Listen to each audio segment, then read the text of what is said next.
Muy buenas tardes, estimados estudiantes. Nos encontramos nuevamente en una sesión para poder desarrollar nuestra asignatura.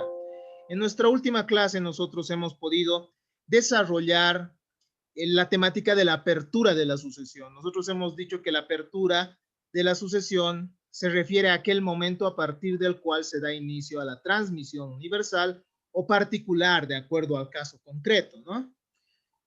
Hemos visto además, hemos dialogado hace un instante sobre el lugar, ¿no? Cristian nos decía claramente que el lugar de la sucesión va a ser aquel del domicilio, del último domicilio del causante, ¿no? Incluso si es que el causante falleciera en el exterior.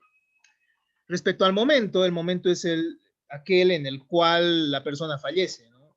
Es el momento en el que se da aquel acontecimiento trágico y fatal de la muerte. Pero no solo la muerte natural, sino también la muerte presunta, ¿no? Y la muerte presunta, estimados estudiantes, eh, la muerte presunta va a implicar una resolución en la que el juez va a establecer la fecha y va a determinar la fecha en la cual habría fallecido la persona, ¿verdad? Entonces nosotros nos hemos dedicado a estudiar aquello y esto se ha corroborado con lo estudiado y revisado en nuestra norma jurídica. El Código Civil establece que la sucesión se abre en el lugar del último domicilio del decuyus, o sea, el fallecido, cualquiera sea la nacionalidad del heredero, ¿no? Al determinarse, entonces se toma en cuenta el domicilio y no importa la nacionalidad del heredero. El heredero igual va a poder realizar, como diríamos, la aceptación de herencia y posteriormente adquirir la misma. Hemos visto además la cronología de la sucesión, hemos visto que la apertura de la sucesión es el primer instante. Ese primer instante se da con la muerte, se identifica con, o bueno, se suscita en un mismo instante que la muerte real y la muerte presunta. Posteriormente hemos avanzado que tenemos la vocación, ¿no? Es decir, el llamado viene de vocatio onis, que implica un llamado, bien, se trata del llamamiento a quienes tendrían esa calidad de herederos. La vocación implica entonces que todas aquellas personas aptas para ser herederos, sea por la ley o sea por la voluntad del decuyus, puedan, puedan ser, ¿cómo diríamos? Se refiere a ese título que tienen para poder ingresar en la sucesión, ¿no? Mientras que la delación ya se refiere a ese ofrecimiento del acervo hereditario. Entonces, la delación es un momento en el cual ellos pueden aceptar la herencia o repudiar la misma. Vamos a detallar un poco al respecto en un instante más. Finalmente, tenemos la adquisición, ¿no? Y la adquisición implica la adquisición implica la transmisión de ese acervo hereditario al patrimonio del causante. Y esa transmisión va a implicar también la posesión en el caso de los herederos legales. Eso vamos a ver en un instante más. Hemos visto que el lugar de la sucesión es importante para determinar qué autoridad es la que tiene que conocer los respectivos trámites inherentes a la sucesión por causa de muerte. Hemos analizado además los elementos de la sucesión hereditaria y hemos identificado a un sujeto activo, a un sujeto pasivo, a los elementos reales de la sucesión y hemos visto que esto va a tener un elemento formal que va a unir al sujeto activo y al sujeto pasivo y va a generar esa transferencia de la herencia, ¿no? Los elementos reales hemos dicho que también se denomina herencia, masa hereditaria, acervo hereditario, caudal hereditario o patrimonio sucesorio. El sujeto activo es también llamado sucesor, causaviente, adquirente, y el sujeto pasivo es también denominado decuyus, fallecido, difunto, causante, autor, transmitente, sucedido también. Entonces, estimados estudiantes, nosotros hemos podido ver que la ley o el testamento van a determinar quiénes van a ser en su momento los sujetos pasivos de la sucesión. Hasta ahí nosotros hemos concluido nuestra anterior clase y ahora les adelanto cómo vamos a ir desarrollando la materia, ¿no? En un primer momento, estimados estudiantes, y lo que viene es el estudio de los sujetos, ¿no? Nosotros vamos a analizar cuándo vamos a analizar la capacidad para suceder yo creo que esto ya empezamos la siguiente clase, la capacidad para suceder, y también vamos a ver quiénes son incapaces para suceder. Vamos a ver la figura de la desheredación y también la de la indignidad, que son dos figuras por las cuales ciertas personas, por ciertas causales establecidas en la ley, ya no pueden, ya no tienen esa aptitud para poder ingresar en la sucesión por causa de muerte. Vamos a hacer entonces un análisis del sujeto en primer lugar. Posteriormente vamos a hablar de la herencia, de la masa hereditaria, por qué elementos está compuesta la masa hereditaria, el acervo hereditario. Y vamos a analizar además de qué manera se puede aceptar, es decir, si se puede aceptar esa herencia con beneficio de inventario, la aceptación pura y simple, que se denomina también. Vamos a ver también la sucesión por testamento, ¿no? Pero eso lo vamos a ir terminando cuando veamos la ley y cómo determina la ley la sucesión, ¿no? Entonces, primero vamos a ver los sujetos, después vamos a ver los elementos reales y vamos a estudiar cuáles son los elementos reales. Finalmente, ya vamos a analizar cómo es que se sucede por ley y cómo por testamento, es decir, cuáles son los requisitos establecidos por ley para que una persona sea heredero forzoso, por ejemplo, o para que una persona pueda suceder por testamento. ¿Cómo es que el decujus tiene que cumplir con ciertas formalidades para que su testamento tenga validez en el mundo jurídico? Después de esto ya vamos a ver algunas reglas particulares, ¿no?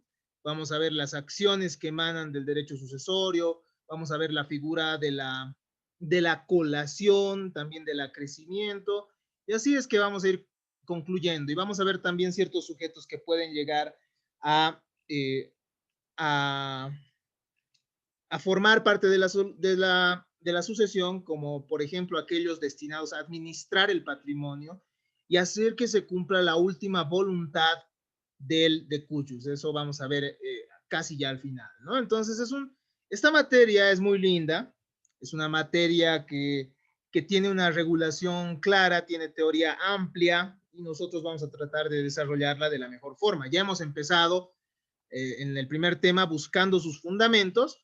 En el segundo tema hemos ido analizando cómo es que inicia esto y vamos a ir viendo cómo se va a materializar estos momentos, ¿no? La apertura de la sucesión, la vocación, la delación y al final la adquisición.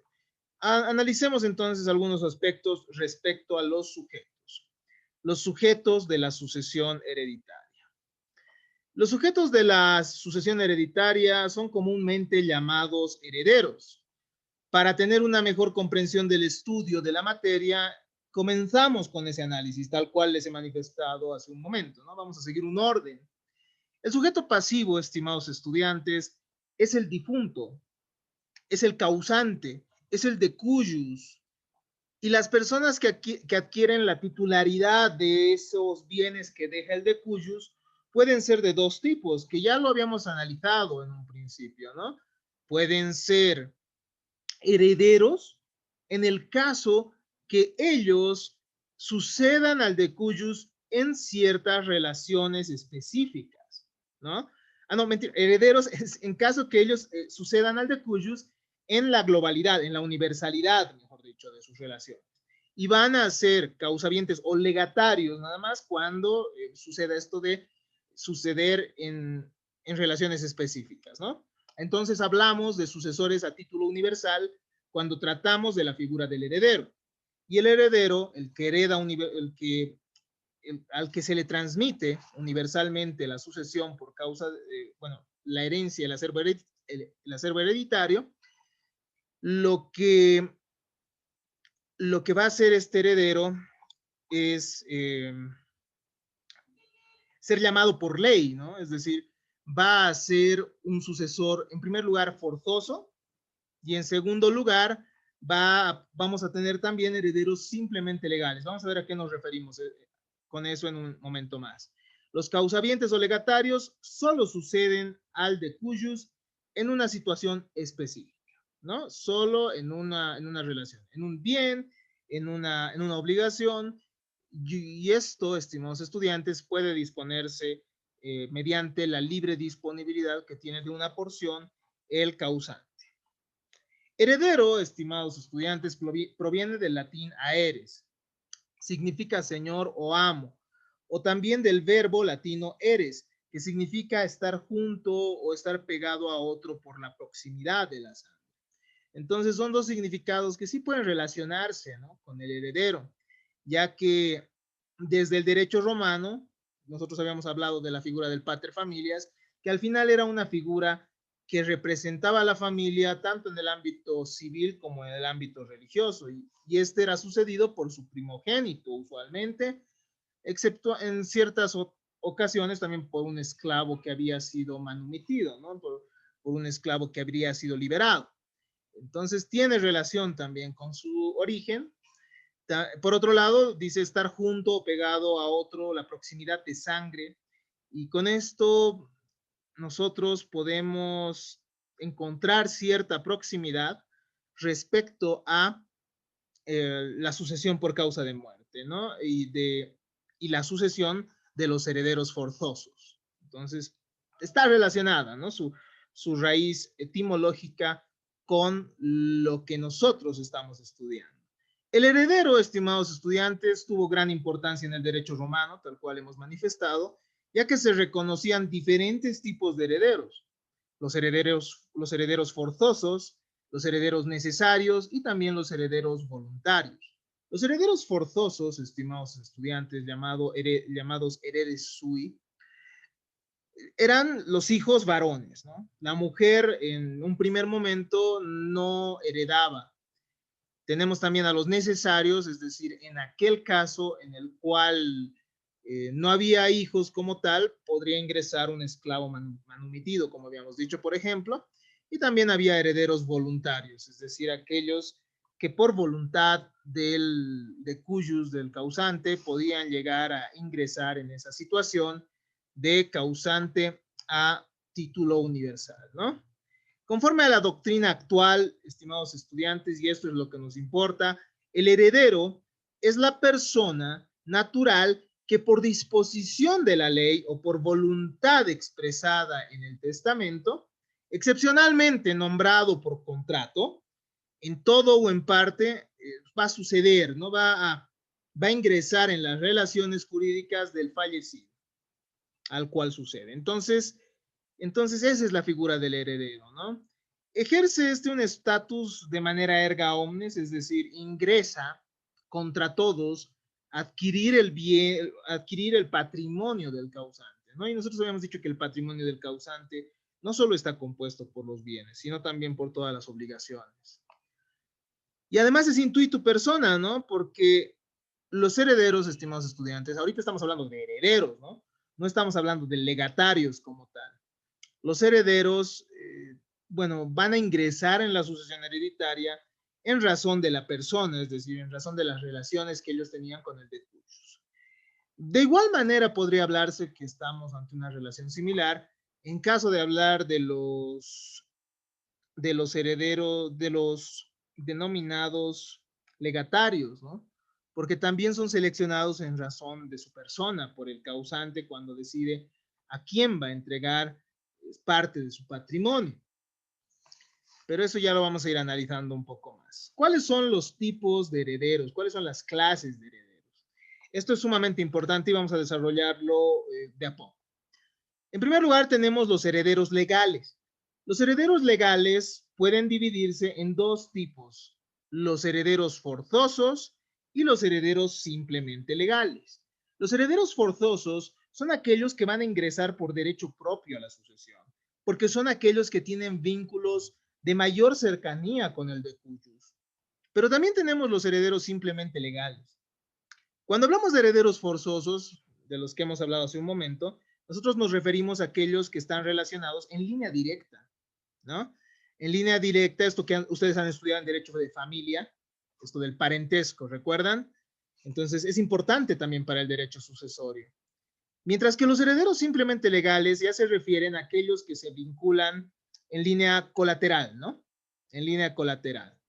Entonces, los simplemente herederos ingresan a falta de los herederos forzosos. Vamos a ver quiénes son en un instante más. Así que mucha atención para esto. Por otro lado, estimados estudiantes, tenemos los herederos testamentarios. Los herederos testamentarios van a ser nombrados por voluntad del causante. Y estos, claro está, van a poder tener rasgos o relaciones de familiaridad como tal vez no. Y esto también lo vamos a ir desarrollando en un tema específico y en un instante más también en una pequeña parte de esta temática. Finalmente tenemos los herederos contractuales. El causante, el de cuyus, el sucesor o el sucedido, perdón,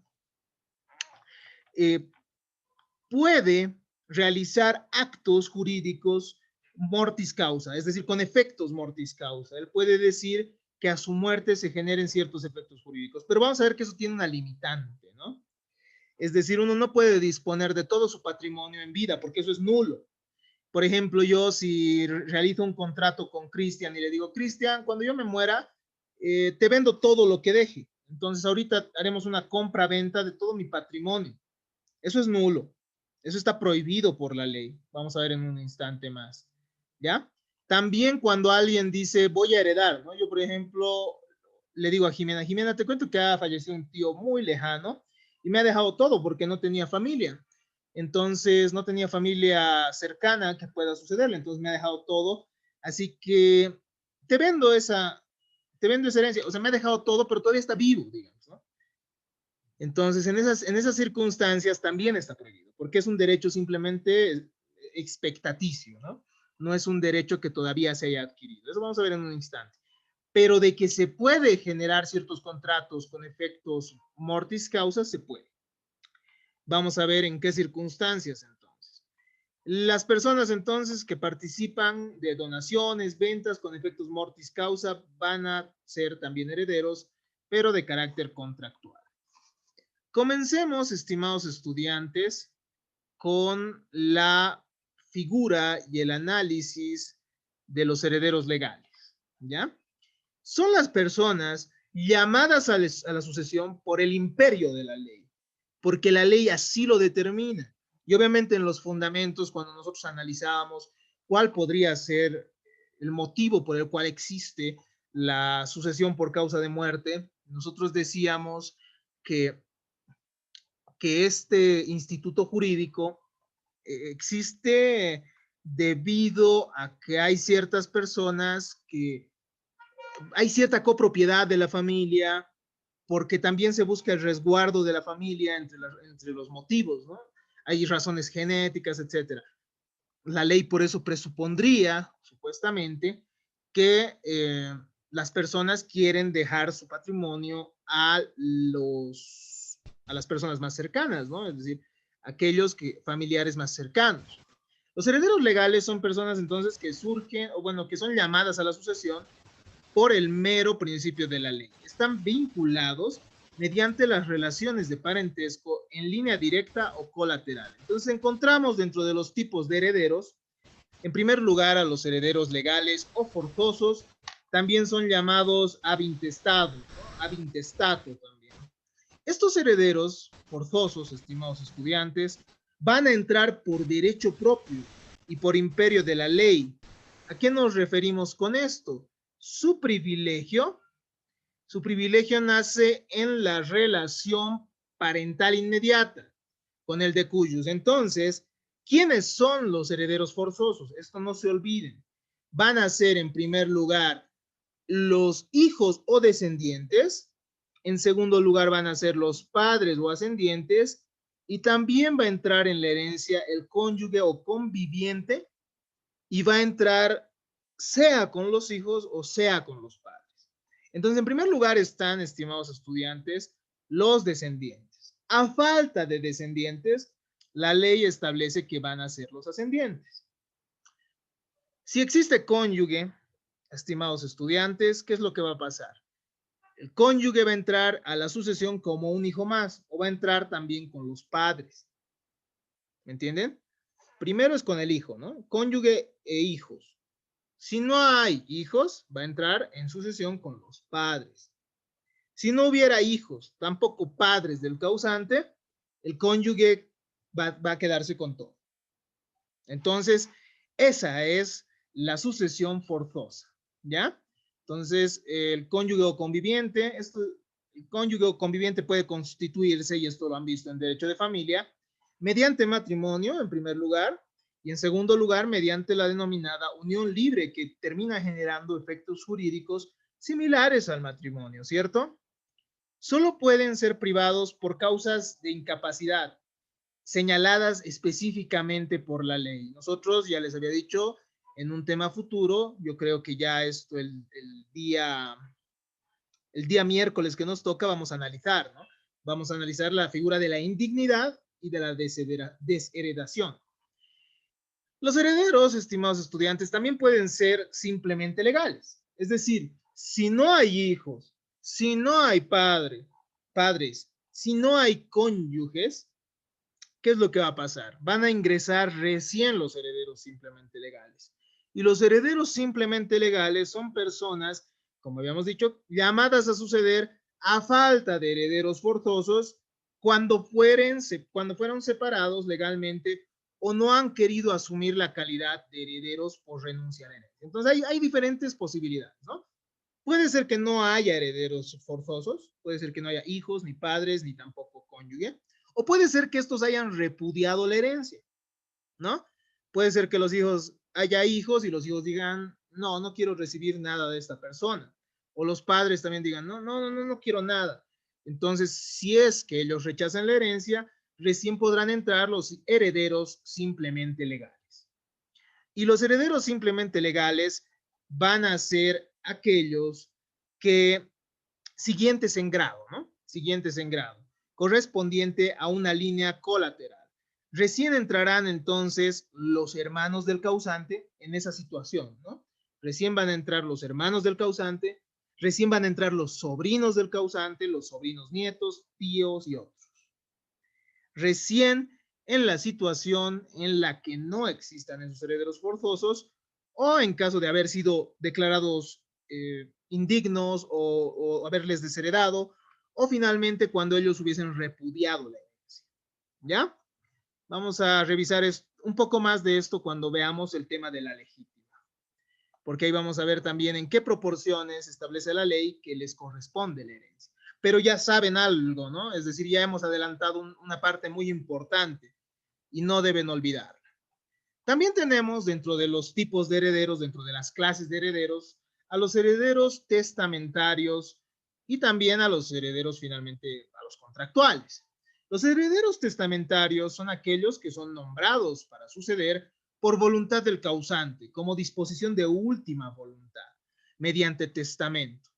Se individualiza entonces con el testamento qué personas van a entrar y respecto a qué bienes van a entrar de la sucesión hereditaria.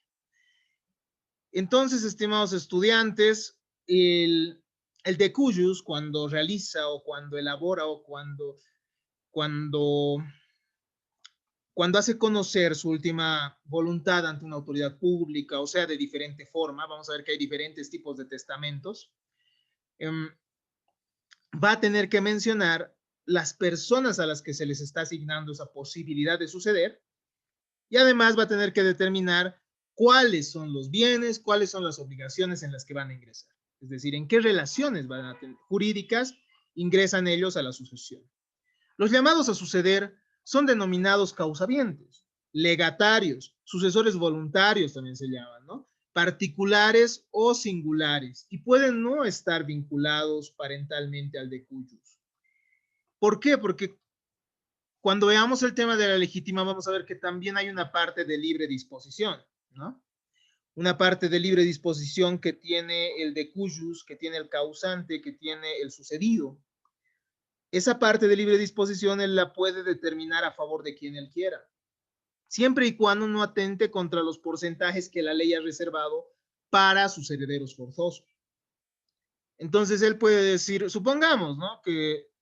Supongamos que Jimena, Cristian y Gisela son mis herederos forzosos. Entonces yo fallezco. Entonces yo no puedo disponer lo que a ellos les corresponde por ley. Hay una parte, reitero, que está reservada para ellos, para mis herederos forzosos, ¿no? Y pero yo puedo disponer de una parte. Y esa parte de libre disposición yo puedo darla a una persona que no sea heredero forzoso necesariamente, que no sea familiar también. Puedo dársela a mi mejor amigo, a mi primer amor, puedo dársela a un, no sé, a un gran estudiante que tuve alguna vez, que estudió demasiado bien al punto de conmoverme, por ejemplo, ¿no?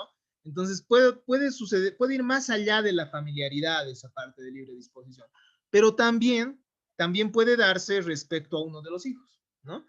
O a uno de los familiares. Entonces, si los tres son mis herederos forzosos, yo pese a ello tengo una parte sobre la cual puedo disponer. Y puedo decir yo respecto a esa parte, ¿saben qué? Mejor le voy a dejar a uno de ellos esta parte.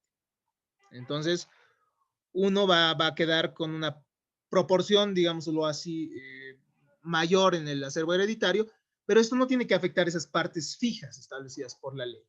¿Ya? Vamos a ir analizando un poco más, ya vamos a fijar eso en el tema de la legítima. Finalmente, dentro de las clases de herederos, nosotros encontramos a los herederos contractuales. El artículo 1005 y el artículo 1006 se refieren a este tipo de herederos, ¿no? Se trata de contratos intervivos entre el causante y los sucesores, a través de actos de liberalidad, como donaciones o también a título oneroso, como ventas, que tienen efectos mortis causa. Entonces, en ciertas situaciones, estimados estudiantes, uno puede vender un bien, ¿no?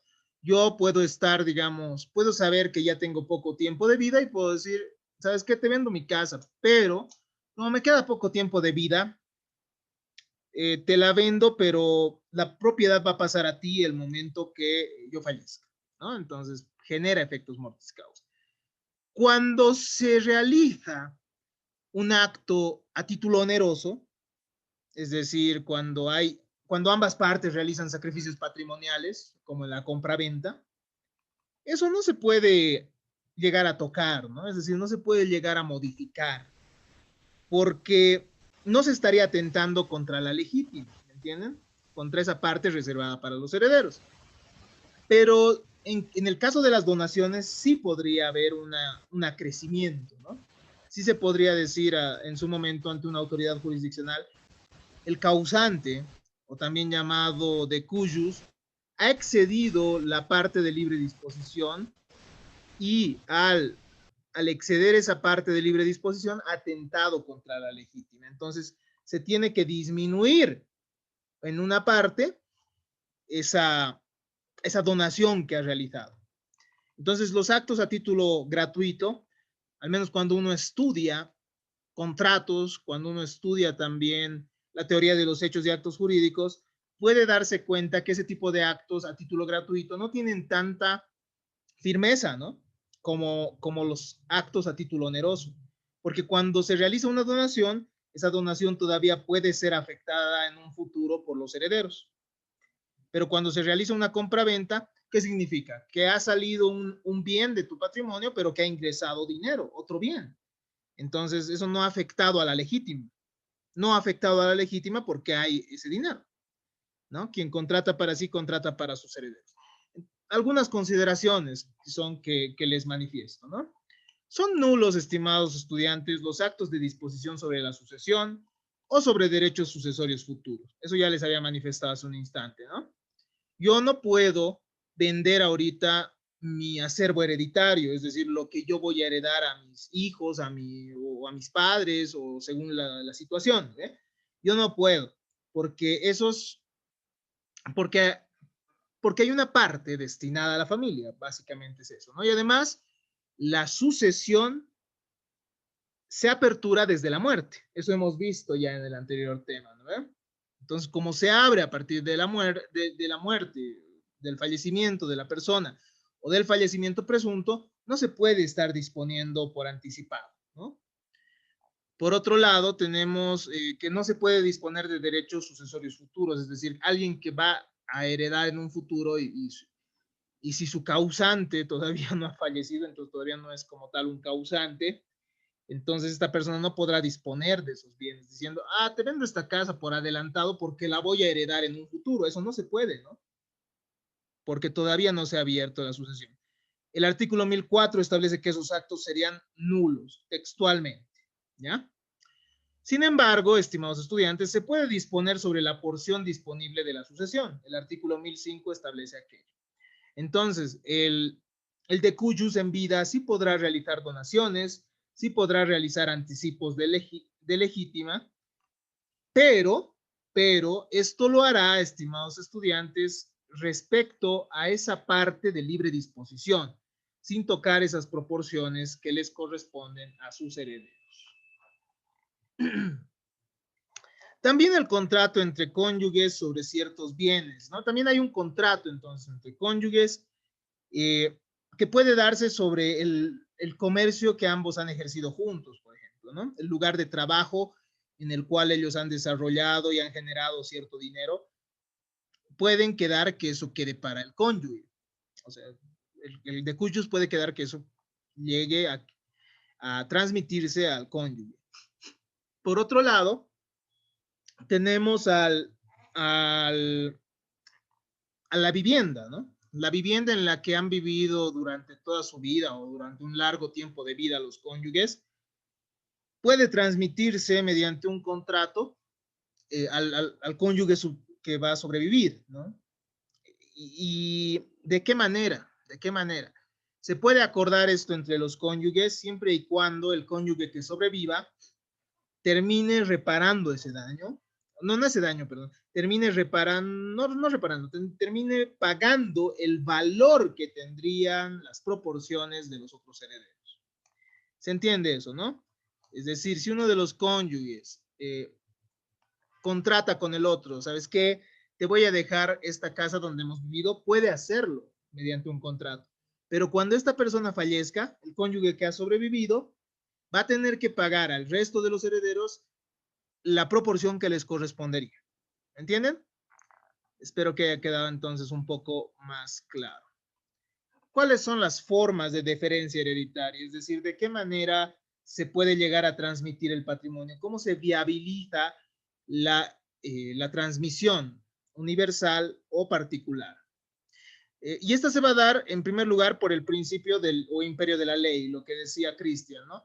Nosotros hemos visto que las fuentes de la sucesión son la ley y además la ley y el testamento. Entonces, la vía de transmisión, la viabilidad de la transmisión la transmisión universal o particular del patrimonio se va a dar en primer lugar, por la ley. La ley actúa en suplencia de la voluntad del decujus, eso ya lo habíamos manifestado. Y además el decujus fallece sin dejar disposición testamentaria, es decir, si el decujus no deja testamento, entonces la ley ya va a disponer lo que corresponda, ¿no? Sí, obviamente que ese testamento no puede atentar contra la legítima.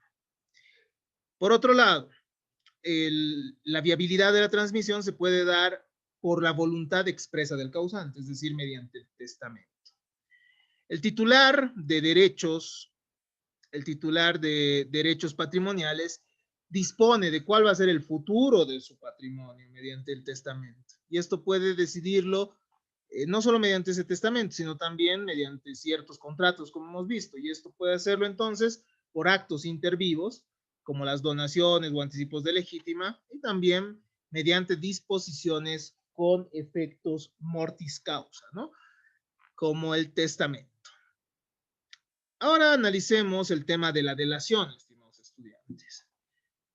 Hace un momento recordábamos lo que hemos analizado en el anterior tema, y en el anterior tema hemos visto una cronología, ¿no? Una cronología de la sucesión. Veíamos que la sucesión se apertura con la muerte del causante. Posteriormente hemos visto que encontramos también la vocación y la delación, ¿no? La delación, estimados estudiantes, es la potestad que la ley atribuye a una persona para aceptar o repudiar la herencia, ¿ya? A consecuencia de la apertura y de la vocación sucesoria. Nosotros veíamos, primero se da la apertura, después de la apertura se da la vocación, ¿no? La vocación que es el llamado, diríamoslo así, el llamamiento, podríamos decirlo así, de los herederos, es decir, y esto se va a dar en mérito a la calidad que tiene la persona por lo que establece la ley. la ley le reconoce a ciertas personas la posibilidad de suceder por causa de muerte, o también puede darse mediante el testamento, ¿no? Entonces estábamos en el tema de la delación. Después de todo esto viene la adquisición, que vamos a ver en un instante. La delación es la potestad que la ley atribuye a cada persona para aceptar o repudiar la herencia. En la vocación, estimados estudiantes, está el título que tiene cada uno o el fundamento del llamamiento a la sucesión, ¿no? La vocación implica que una persona puede llegar a ser heredera o puede llegar a ser legataria porque así se ha dispuesto en un testamento o porque así la ley lo dispone. Pero la delación se concreta el momento en que nos da la posibilidad de una declaración afirmativa o negativa del llamado, ¿no? Entonces, la delación va a ser esa posibilidad de aceptar o negar. La sucesión. Delación es el ofrecimiento que la ley hace a los que tienen vocación hereditaria, ¿ya? Es consecuencia de la vocación, significa que la herencia ha sido puesta a disposición del llamado. El momento que fallece el decujus, el heredero es llamado y en ese momento tendrá que aceptar o rechazar la herencia. Y ese momento en el cual tiene esas opciones, ese instante, esa es la delación, esa potestad, ¿no? De aceptar o rechazar la herencia o el legado. Importa un ofrecimiento de la herencia y se manifiesta en forma inmediata, así como se produce la muerte. La delación aparece entonces al mismo instante que se apertura la sucesión. Y va a generarse después de la vocación. Vocación, como habíamos dicho hace un instante, viene del latín vocatio onis, que significa o que consiste en una acción de llamamiento, en una convocatoria, in abstracto a los presuntos herederos, que demuestren aptitud para suceder. Es la posibilidad de ser llamado a suceder por ley o la voluntad del decujus. Entonces, implica ese título, ¿no? Una persona tiene título o vocación. La vocación es el título para ser heredero, cuando por disposición de la ley o por haber sido instituido sucesor por el decujus en testamento, tiene la posibilidad de entrar en la herencia. Y hay diferentes tipos de vocación, ¿no? La vocación puede ser directa, y la vocación es directa cuando, directa, normal o principal, cuando proviene de la ley o legítima o también ab intestado, ¿no? Porque directamente la ley es la que otorga el título para que uno pueda heredar. Pero también puede ser indirecta. ¿Por qué? Indirecta o subsidiaria porque proviene de la voluntad del causante, esto mediante un testamento. Además encontramos dentro de los tipos o clases de vocación a la vocación única. Vamos a estar ante una vocación única cuando solo una persona es llamada a suceder, solo una. O puede ser múltiple cuando son varias las personas llamadas a suceder. Por otro lado, se distingue en parcial cuando se asigna cuotas determinadas a los sucesores, o puede ser solidaria cuando es indeterminada, ¿no? Cuando no se determina qué parte o qué proporciones les podría corresponder. Veamos entonces, además, la aceptación de herencia. La aceptación de la herencia se va a dar entonces en mérito a la delación. Ya hemos visto, ¿no? Se da la apertura de la sucesión en el momento que fallece el causante. Luego, la vocación hace que los herederos ingresen a la sucesión porque tienen el título, ¿no? Y se presenta ese mismo instante, la delación, porque ellos pueden aceptar o pueden rechazar y repudiar la herencia. Pero ¿cómo se da la aceptación de la herencia? La aceptación de la herencia, estimados estudiantes, antes denominada declaratoria de herederos, es lo mismo que la gente denominaba declaratoria de herederos, ¿no? Es un procedimiento formal que a través del cual los parientes consanguíneos del causante justifican sus títulos a la sucesión, ¿no? Mediante este procedimiento de la aceptación de herencia, entonces los herederos lo que van a hacer es presentar sus títulos y justificar que ellos tienen esa calidad de herederos. Obtienen así de una autoridad competente, en el caso de nuestra legislación actual, del notario de fe pública, esto lo han debido ver en derecho notarial, ¿no?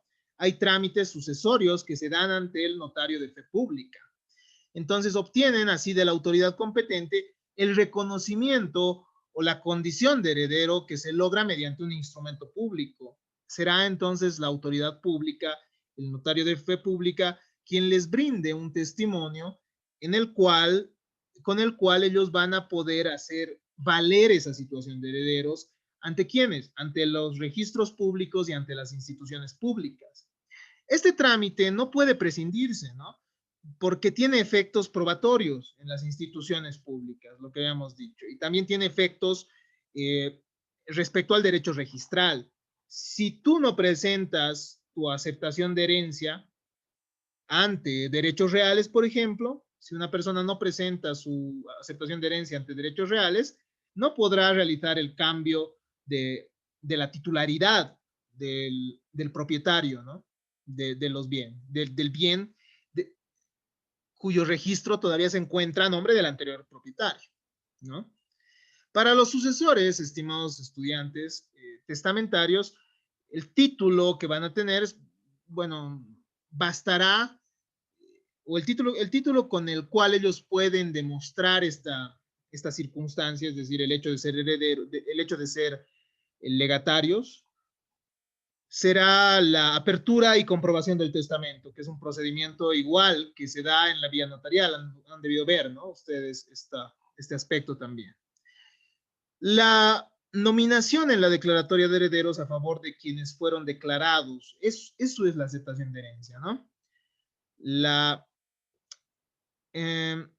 Se les reconoce entonces, se reconoce a los herederos como tales, y esto, estimados estudiantes, va a generar una presunción legal que va a ser válida mientras no se demuestre lo contrario. Es decir, se va a presumir que la persona que ya tiene su aceptación de herencia es heredero. Hasta el momento en que, bueno, existan causales que demuestren que en realidad no es así. Puede ser, por ejemplo, que los padres del causante se hagan declarar herederos, ¿no? Pero este había tenido un hijo. Entonces, si ellos han aceptado la herencia, ellos gozan de esa presunción hasta que obviamente el hijo aparezca y diga, un momento, esta aceptación de herencia es irregular, y podrán acudir ante el juez civil para proceder a invalidar esta aceptación. Esta puede ser entonces revisada mediante un proceso ordinario ante el juez público en materia civil.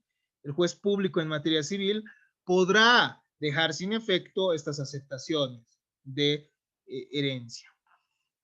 Sin embargo, debido a los registros públicos y el hecho que estos ya han sido, cada vez son más sofisticados, es más difícil que una persona pueda cometer fraudes sobre su situación de heredero.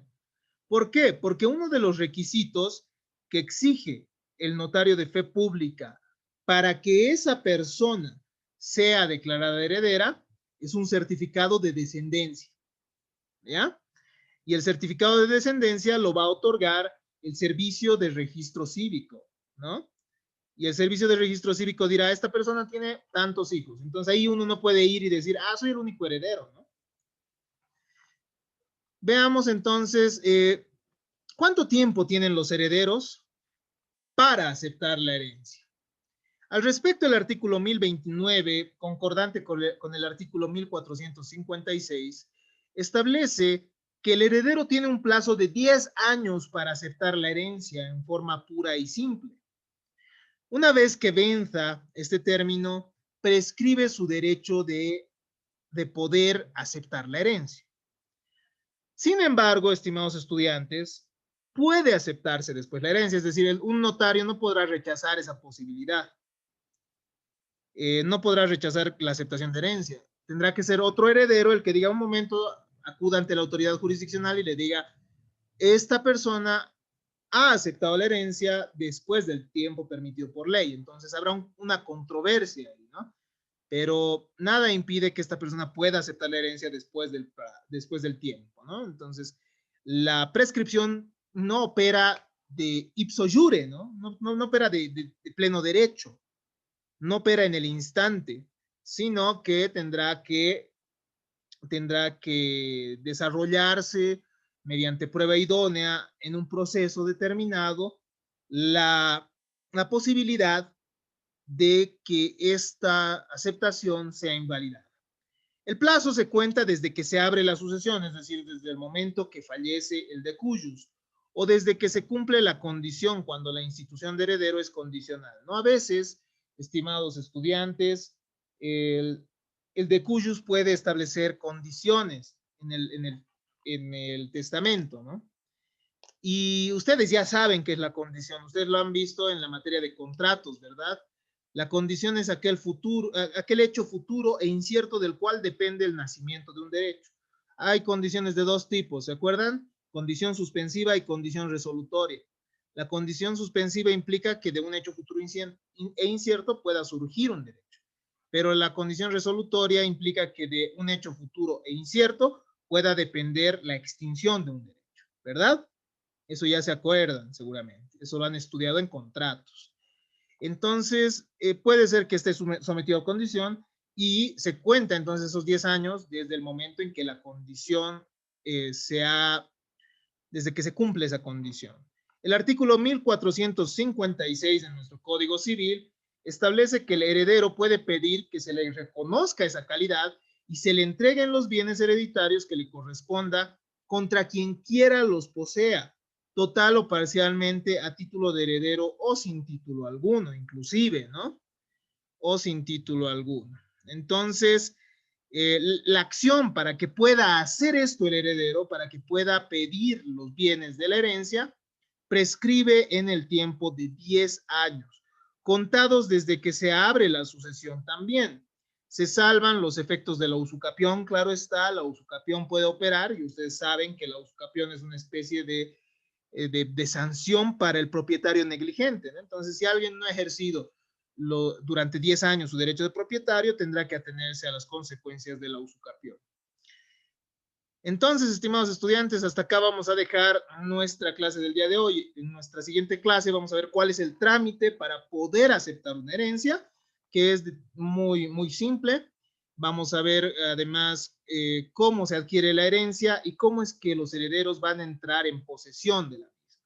Además, ya vamos a ingresar a la temática de la capacidad para suceder, es decir, cuándo una persona es apta para suceder y cuándo no lo es. Vamos a empezar entonces, espero que ya podamos iniciar el tema de la indignidad y la desheredación. Hasta acá nuestra grabación del día de hoy. Muchas gracias.